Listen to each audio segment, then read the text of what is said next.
Naghahanda na ang defending champion volleyball team ng National University para sa pagsisimula ng UAAP Season 86 Collegiate Tournament. Ano kaya ang kanilang mga hakbang para madepensahan ang kampyonato isang araw bago ang laro? Alamin natin yan sa ulat ni Bernadette Tinoy. Matapos ang isinagawang training camp ng National University Men's Volleyball Team sa bansang Japan noong nakaraang linggo, aminado si head coach Dante Alinsonurin na mas handa na silang sumabak sa liga isang araw bago ang pagbabalik ng UAAP Season 86 Collegiate Volleyball Tournament. Bilang defending champion, inamin ng multiple-time champion coach na nakaramdam sila ng pressure dahil maraming kupunan ang nagpamalas ng galing noong nakaraang season. Well, di naman nawawala sa amin, pero sa amin kasi parang yun ang ginagawa namin motivation para mas makikita pa kung ano yung pwede namin gawin ngayong season 86.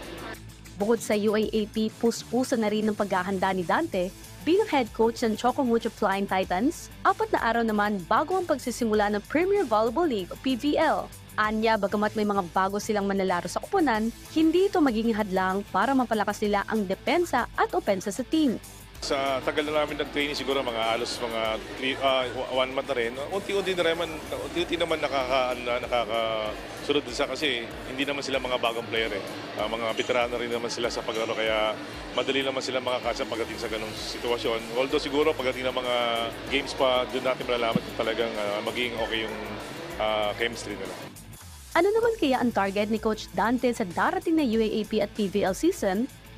Siyempre sa UAAP, gusto namin makuha yung 4 feet, di ba? Sa PBL naman, mahigitan pa yung naging performance namin last conference. Samantala, hiniling din ni Coach Dante na muli silang suportahan sa darating na UAAP at PVL season. Maraming salamat po sa sumusuporta ng volleyball dito sa Pilipinas. Okay, huwag po kayong magsawang sumuporta sa lalaki man o sa babae. Maraming salamat. Bernadette Tinoy para sa Pambansang TV sa Bagong Pilipinas.